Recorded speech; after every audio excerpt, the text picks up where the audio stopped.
I never believed in ghosts until the day I stumbled upon the dusty cassette recorder in my attic. It was one of those old, clunky machines, tucked away in a forgotten corner, buried under decades of neglect. Intrigued, I dusted it off and pressed play, expecting nothing more than static or perhaps an old family recording.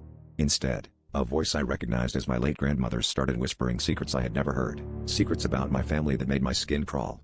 She spoke of things that had happened long before I was born, things that seemed to echo into my own life in unsettling ways. As the cassette continued, more voices joined hers, each one more familiar than the last. My parents, my siblings, even voices that sounded eerily like my own, spoke of events that had supposedly never happened, weaving a tapestry of a life I didn't recognize. They spoke of hidden deals, dark choices, and a curse that had been passed down through generations. With each play, the voices seemed to come alive, as if trying to reach out from beyond the grave, desperate to tell their story through my dreams.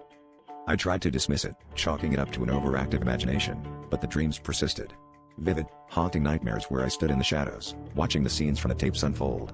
The voices whispered truths that clawed at the edges of my sanity, truths about betrayals and broken promises that seemed to hint at something sinister lurking beneath the surface of my family history. I found myself obsessed, listening to the tapes over and over, hoping to piece together the puzzle that was my life. It all culminated one night when I heard my own voice on the tape, clear and unmistakable, speaking of a future I hadn't lived yet.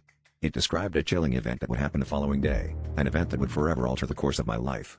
Unable to shake the premonition, I tried to ignore it, but as the day unfolded exactly as my voice had predicted, I was left with a horrifying realization. The voices weren't just a figment of my imagination. They were a warning, a plea from the past to change the future. As the final words faded into silence, I knew I had uncovered a truth that was never meant to be disturbed. And now, I was trapped in its web, with no way out.